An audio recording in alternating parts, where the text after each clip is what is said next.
जय हिंद, वंदे मातरम। दोस्तों, बहुत बहुत स्वागत है आप सभी का न्यूज इंडिया में। और अभी तक आपने इस वीडियो को लाइक नहीं किया तो लाइक कर लीजिए, और चैनल पर नए हैं तो चैनल को सब्सक्राइब कर लीजिए, साथ में बेल आइकन भी प्रेस कर लीजिए और वीडियो को ज्यादा से ज्यादा शेयर कीजिए।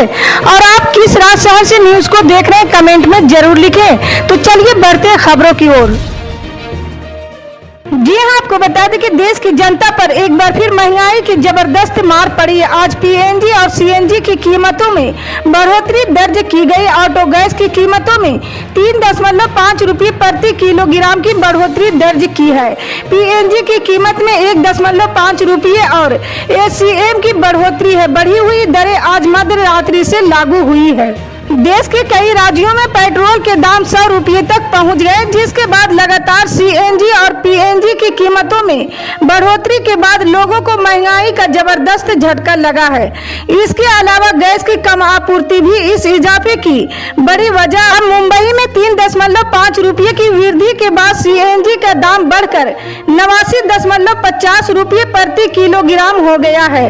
इसके साथ ही 1.5 रुपये की तेजी से देश की आर्थिक राजधानी में पीएनजी की कीमत बढ़कर 54 रुपये प्रति एचसीएम पर पहुंच गई है। जी हाँ, आपको बता दें कि हिमाचल प्रदेश विधानसभा चुनाव के लिए कांग्रेस ने अपना घोषणा पत्र जारी कर दिया है। कांग्रेस ने घोषणा पत्र में कहा कि पहली कैबिनेट बैठक में 1 लाख लोगों को रोजगार देने का काम किया जाएगा। कांग्रेस ने महिलाओं को हर महीने 1500 रुपये देने का वादा किया है। कांग्रेस ने कहा कि सरकार बनने पर पुरानी पेंशन स्कीम पर फिर काम करेंगे। कांग्रेस ने जनता को ओपीएस लागू करने, 300 यूनिट मुफ्त बिजली देने और 2 रुपये प्रति किलो गाय के गोबर की खरीदी सहित 10 गारंटी देने का वादा किया है। इसके साथ ही कांग्रेस ने कहा कि फलों की कीमत बागवानी ही तय करेंगे। युवाओं के लिए 680 करोड़ रुपए का स्टार्टअप फंड बनाने का वादा किया है। जी हाँ, आपको बता दें कि गुजरात चुनाव की तारीखों के ऐलान के साथ ही बीजेपी की मुश्किलें बढ़ती दिख रही है। चुनाव से पहले बीजेपी को बड़ा झटका लगा है। आपको बता दें कि गुजरात के पूर्व मंत्री जयनारायण वसाय ने शनिवार को घोषणा की कि उन्होंने लगभग 32 वर्षों तक पार्टी से जुड़े रहने के बाद बीजेपी से इस्तीफा दे दिया है। इस्तीफे के बाद वसाय ने कहा कि वे अगले महीने राज्य विधानसभा चुनाव लड़ेंगे, लेकिन अपने विकल्प खुले रखे हुए हैं। पत्रकारों को संबोधित करते हुए वसाय ने कहा कि उन्होंने शुक्रवार को पार्टी प्रदेश अध्यक्ष को अपना इस्तीफा भेज दिया है और आज हम कांग्रेस में शामिल हो गए हैं। जी हाँ, आपको बता दें कि गोपालगंज के उचकागांव थाने के कवही गांव में विधानसभा उपचुनाव में मतदान खत्म होने के बाद आरजेडी और बीजेपी समर्थकों के बीच हिंसक झड़प हो गई। मारपीट के दौरान 4 लोग जख्मी हो गए, जिन्हें इलाज के लिए अस्पताल में भर्ती कराया गया है। घटना के बाद इलाके में दोनों पक्षों के बीच तनाव की स्थिति बनी हुई है।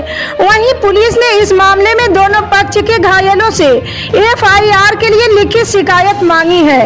इस दौरान एसडीपीओ नरेश कुमार ने कहा कि मामला संज्ञान में है। मारपीट के मामले में कार्रवाई की जा रही है। जी हाँ, आपको बता दें कि राष्ट्रीय राजधानी दिल्ली और एनसीआर में प्रदूषण का बुरा हाल है। दिल्ली के मुख्यमंत्री अरविंद केजरीवाल ने आज तक से खास बातचीत में कहा कि प्रदूषण सिर्फ राष्ट्रीय राजधानी की नहीं बल्कि पूरे उत्तर भारत की समस्या है। उन्होंने कहा कि इसके लिए सिर्फ दिल्ली, पंजाब या आम आदमी पार्टी जिम्मेदार नहीं है। प्रदूषण का हल सबको मिलकर निकालना है। राष्ट्रीय राजधानी में वायु प्रदूषण के खतरनाक स्तर पर पहुंचने के बीच अरविंद केजरीवाल ने पंजाब में पराली जलने की घटनाओं की जिम्मेदारी लेते हुए कहा कि अभी सरकार को सिर्फ 6 महीने हुए, 1 साल का वक्त दे दीजिए। केजरीवाल ने अगले साल तक इन पर रोक लगाने का वादा किया है। जी हाँ, आपको बता दें कि भारत के पहले मतदाता होने का गौरव रखने वाले किन्नौर के श्याम शरण नेगी का निधन हो गया है। दिलचस्प बात यह है कि मौत से 2 दिन पहले वे हिमाचल प्रदेश के विधानसभा चुनाव के लिए मतदान करके गए हैं। उनका वोट लेने के लिए चुनाव आयोग की ओर से खास इंतजाम किए गए थे। उन्हें लाल कालीन पर लाया गया था और पूरे सम्मान के साथ वोट लिया गया था। बुजुर्ग होने के चलते मतदान टीम उनके घर पहुंची थी और पोस्टल बैलेट के जरिए मतदान मतदान की तारीख से पहले ही वोट लिया गया था। श्याम शरण नेगी ने देश के पहले आम चुनाव में पहला वोट डाला था और तब से वे कभी भी वोट डालने का मौका नहीं चुके हैं। जी हां, आपको बता दें कि चुनाव आयोग ने देश के 5 राज्यों की विधानसभा और लोकसभा सीटों पर उपचुनाव की घोषणा कर दी है। इन सभी सीटों पर 5 दिसंबर को मतदान होगा, जबकि 8 दिसंबर को परिणाम आएंगे। बता दें कि ओडिशा, राजस्थान, बिहार, यूपी और छत्तीसगढ़ की एक-एक विधानसभा सीट पर उपचुनाव होंगे, जबकि यूपी की मैनपुरी लोकसभा सीट पर भी उपचुनाव होगा। लोकसभा और विधानसभा सीटों पर हो रहे उपचुनाव का नोटिफिकेशन 10 नवंबर को जारी होगा, जबकि 17 नवंबर उम्मीदवारों की नामांकन की आखिरी तारीख है। नामांकन जांच की आखिरी तारीख 18 नवंबर है, जबकि 21 नवंबर को नामांकन वापसी की आखिरी तारीख है। जी हां, आपको बता दें कि माफिया और बांदा जेल में बंद पूर्व विधायक मुख्तार अंसारी की विधायक बेटे अब्बास अंसारी को परिवर्तन निदेशालय ने शुक्रवार रात गिरफ्तार कर लिया। मनी लॉन्ड्रिंग के केस में अब्बास को पूछताछ के लिए प्रयागराज स्थित कार्यालय में बुलाया गया था। शुक्रवार दोपहर 1 बजे से पूछताछ शुरू हुई और रात 11 बजे तक चली। इसके बाद अब्बास को गिरफ्तार कर लिया गया है।